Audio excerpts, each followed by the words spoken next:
Contrary to the popular productivity hacks, you don't need maximum focus in work. You need the ability to endure boredom. The modern age attention span is around 2 minutes. The moment boredom hits, people instinctively reach for novelty, cheap dopamine, and shallow work to fill every crevice of time. Boredom isn't the enemy, it's the training ground for attention. The discipline of deep work doesn't begin at the desk, it begins in those moments when you choose stillness or distraction. One thing I want to address before proceeding is to not relate laziness to quick pleasure or shallow distractions. When I say laziness, I'm referring to strategic downtime, which means choosing idleness from work related activities that allow your brain to rest, recharge, and rebuild its capacity for deep work. It is the same principle as building muscles. Muscle growth doesn't happen at training, but at rest. Your mind works the same way. Without rest, your focus muscle never truly recovers, and as a result, you're stuck in this foggy, unclear, and shallow state of mind. And here's another problem. The moment that recovery time arrives, people don't allow it. Instead of sitting with boredom, we run from it. We grab our phones, search up a new thing, or chase some quick novelty. And that's why focus feels so rare today, because our attention never truly gets the luxury to reset.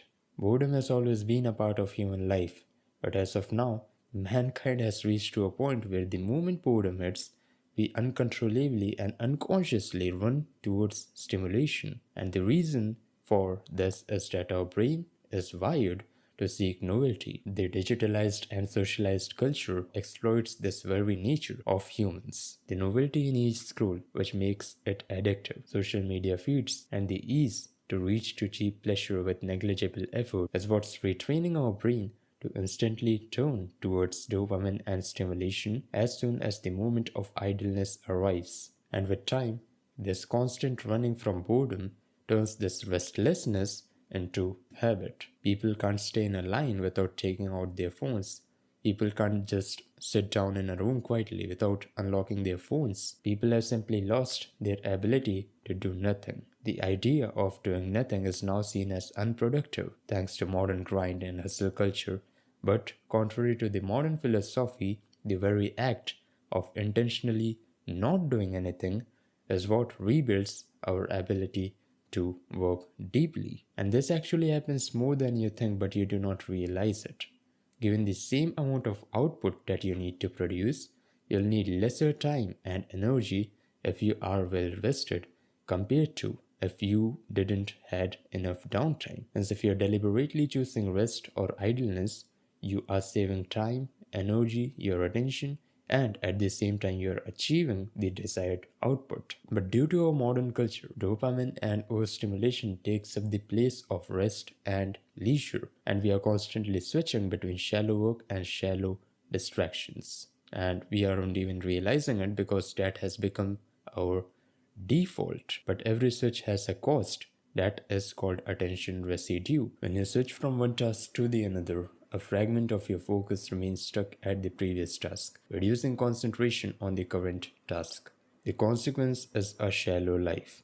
Instead of allowing the brain to alternate between intense focus and genuine rest, we keep it trapped in cycles of shallow activities. Just like an athlete who never truly allows their body to recover, our minds lose their ability to perform at depth. What feels like a harmless distraction erodes the capacity of deep, focused work. The cure for shallow living isn't more grinding, it's learning to step away. This is why Cal Newport insists on what sounds almost scandalous on a productivity book: the discipline of being lazy. Because without deliberate rest, your mind becomes like an overworked muscle, twitching without strength, unable to lift anything meaningful. So, getting to the point, why to be lazy? Because being lazy sounds contradictory to the conventional talk about productivity and work, especially in a culture that's obsessed with efficiency and hustle. But here's the distinction that changes the narrative. Laziness here doesn't mean procrastination, it means strategic rest and downtime. Cal Newport says that by deliberately enduring boredom, by sitting in silence without reaching for your phone, by not instantly filling gaps with stimulation. You're rewiring your brain, you're training it to tolerate the absence of novelty. And this matters because the ability to remain with a single task without the constant urge for distraction is the very foundation of deep, focused work. Think of it like you're training a muscle. Your muscles don't recover while exercising, but they recover when you rest. In the same way, attention doesn't sharpen while it's overstimulated. It sharpens in the pause, in the moments when you step back and do nothing. To simply wait and be bored has become a novel experience. This makes some people think that is this just a philosophy or does the science back it up? When you step into idleness, something remarkable happens inside the brain. What looks like doing nothing is actually one of the most active states in your brain. Neuroscience, psychology, and even ancient philosophy all converge to show that boredom isn't emptiness. It's the hidden engine for clarity, creativity, and renewal. Don't confuse idleness with nothingness, because when you do nothing, your brain is not idle. Neuroscience says that in the moment of rest, a powerful network in your brain called DMN, default mode network, becomes active. This network lights up when your attention is not tied to an immediate task or shallow distraction, like when you're daydreaming, reflecting, or simply staring out of your window. The DMN is responsible for connecting past experiences, projecting future scenarios, and generating creative insights. In other words, the clarity we chase during work is often forged in the silence between tasks. Many breakthroughs in history emerged not in the middle of hard effort, but in the quiet spaces surrounding it. Think of Newton's apple tree, Archimedes in the bath, Einstein on his long walks. These were not accidents, but they emerged out when the mind was given space to wander. Creativity needs oxygen. The oxygen is boredom. From a psychological perspective, the argument of being lazy isn't just compelling, but it's essential. The human brain, like any other biological system, is limited to its capacity to sustain effort. When pushed beyond its natural limits, it doesn't simply keep performing at the same level, it weakens, fragments, and produces diminishing returns. One of the clearest studies on this is attention restoration theory. The psychologists Stephen and Raquel Kaplan introduced this idea that human attention can be divided into two different modes. First is directed attention, which is what we use when working deeply, resisting distractions, holding information in mind, focusing on a single task. But this mode is costly. The more you engage it, the more depleted it becomes, leading to irritability, mental fog, and an almost compulsive need to escape. The second mode of attention is effortless attention, which is the relaxed, automatic attention that occurs when engaging with environments or activities that are inherently fascinating. When you walk in nature, let your thoughts drift, or even stare out of a window, allows the directed attention to recover. Idleness isn't a waste of time, but it is the psychological reset that makes concentration possible again. In fact, research has shown that people perform better on cognitive tasks after periods of low effort activity compared to when they are grinding continuously. There are a lot of psychological concepts like ego depletion, which I can discuss, but I think whatever we have discussed up till now is enough to draw a conclusion that directly proves the idea of being lazy concretely. And if we take a quick peek at philosophy, the Stoics warned against constant busyness, equating it with a form of slavery. They taught that leisure, not idleness in the shallow sense, but deep intentional rest, is essential for clarity and wisdom. To the Stoics, time wasted in distraction was the real laziness. Time spent in reflection was the highest use of time. If the Stoics warned us against distractions, modern thinkers like Cal Newport gave us the tools to resist it. The challenge isn't just knowing that idleness has value, it's learning how to build it in a world that constantly pulls us towards stimulation. So, let's turn from the idea of why to the discipline of how. How to actually embrace boredom in daily life without slipping into procrastination. To embrace boredom is to train your brain for higher concentration and so leading to the same narrative. Don't take breaks from distraction, instead, take breaks from focus. We often think that we need to carve out time between distractions in order to focus. That focus is something you do in short bursts before the real world of emails, messages, scrolling, or any shallow demands pulls you back in. In short, distraction is treated as a default and focus as an exception.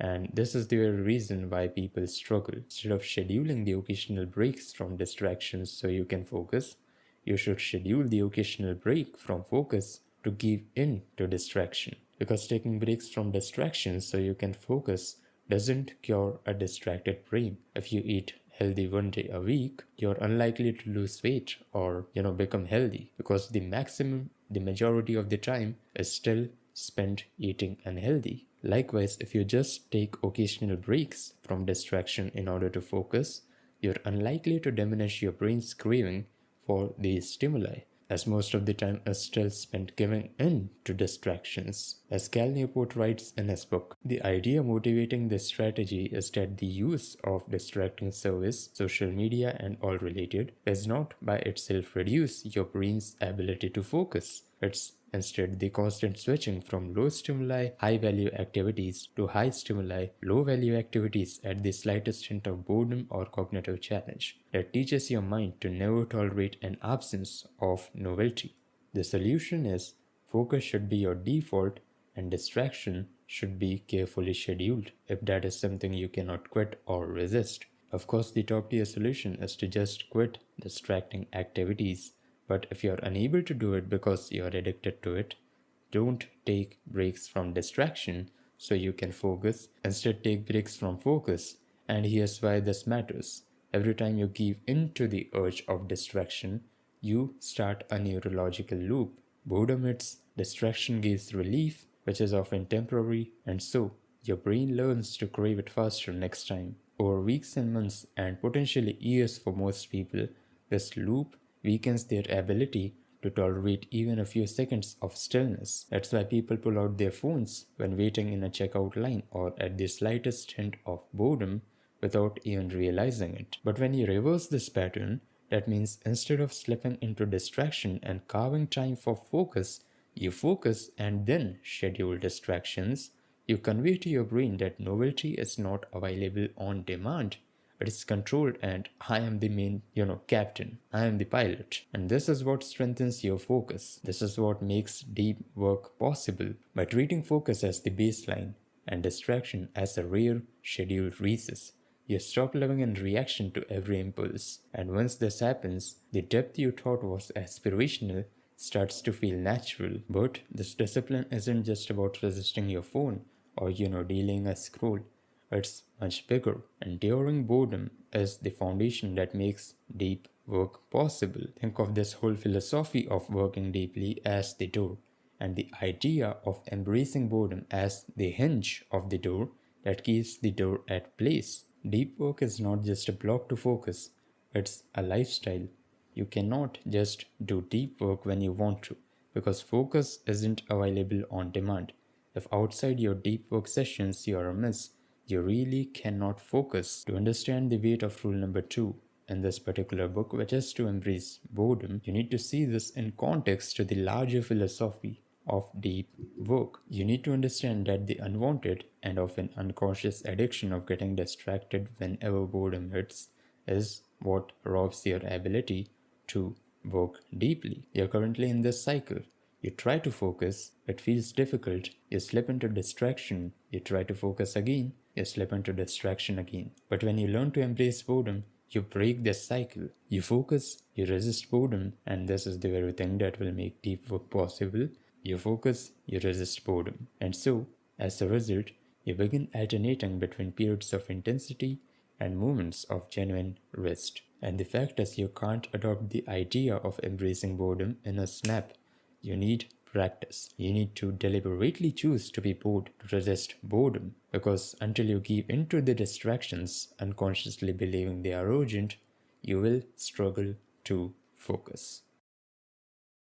In a world designed to keep you engaged into distractions, choose to be still. Because in stillness, you train your mind to focus deeply. because your ability to be bored is what makes your ability to work deeply stronger. Your choice dictates your ability to work deeply. The first link in the description to get your free Notion tracking template.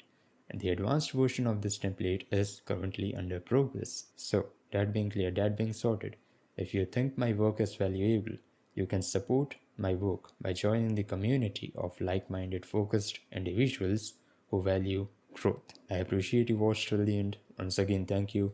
See you soon.